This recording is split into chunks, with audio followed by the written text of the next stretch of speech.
Pine. The wood you've touched more than any other, even if you never noticed.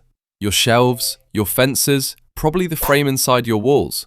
Pine is everywhere because it grows fast and cheap, ready to harvest in 25 years while an oak is still a teenager. But here's the twist. The pine your great-grandparents used was a different animal. Old-growth heart pine from trees 300 years old is so dense and rich that companies now dive to the bottom of rivers to salvage logs that sank during the logging era and sell them for more than exotic hardwoods. The cheap wood became the treasure. Nobody saw that coming. Oak. For most of history, oak wasn't a wood, it was the wood. Ships, castles, cathedrals. The USS Constitution earned the nickname Old Ironsides because British cannonballs literally bounced off its oak hull.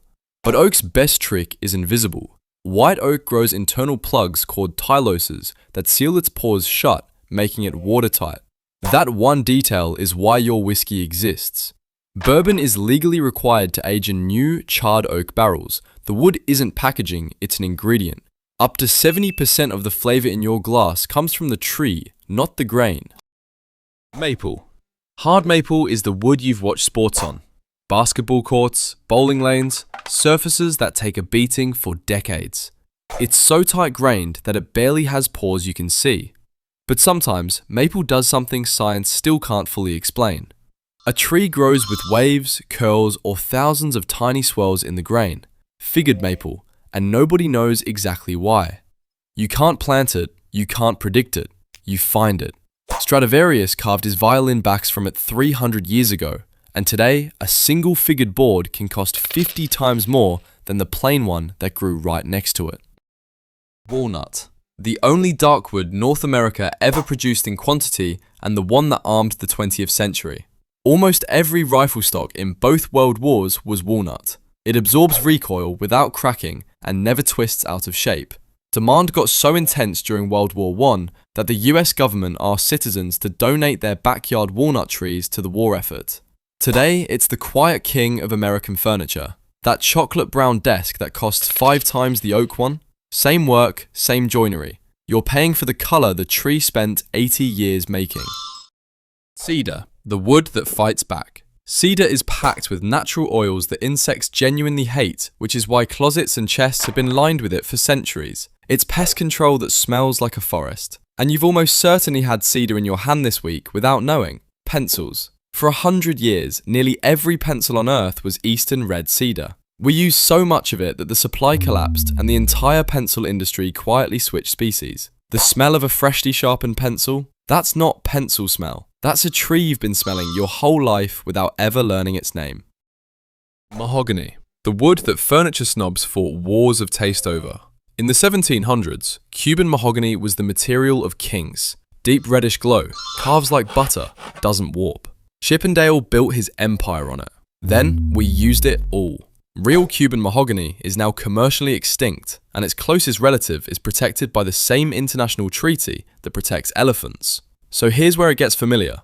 Most things sold today as mahogany, Philippine mahogany, mahogany finish, contain zero actual mahogany. It's the genuine leather of the wood world. The name outlived the tree, and now the name does the selling.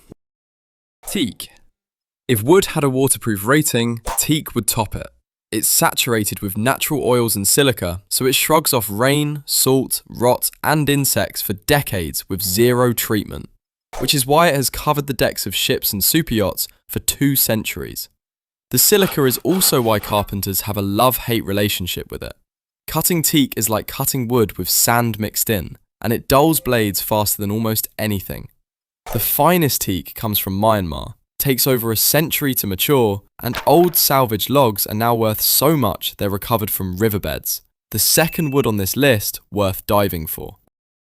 Balsa. Time to break your brain a little. Balsa, the featherweight foam-like wood from model airplanes, is technically a hardwood.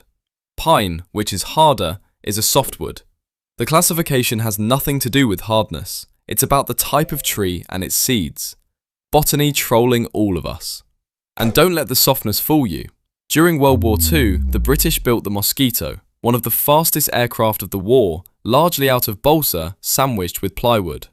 Today, the blades of giant wind turbines still hide balsa cores inside.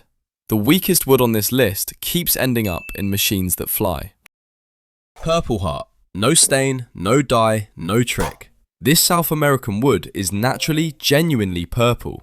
Here's the strange part. Cut it fresh and it's greyish brown.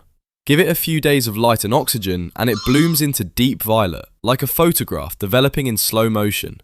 It's also brutally hard and dense, flooring, truck beds, bridge decking, which means somewhere out there, entire industrial structures are secretly bright purple under the dirt.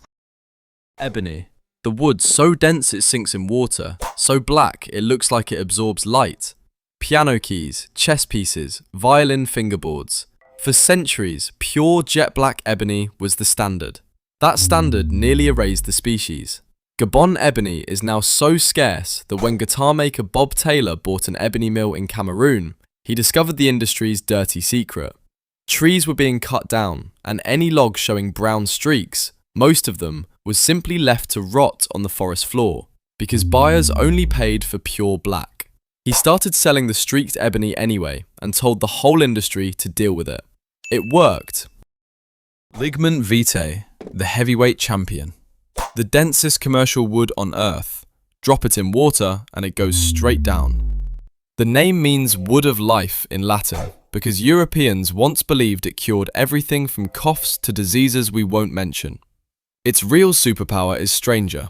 It's so packed with natural oils that it lubricates itself. For most of the 20th century, the propeller shafts of ships, including nuclear submarines, spun on bearings made of this wood, underwater, for decades, no grease required. A tree outperforming engineering steel. Nature closed this list showing off.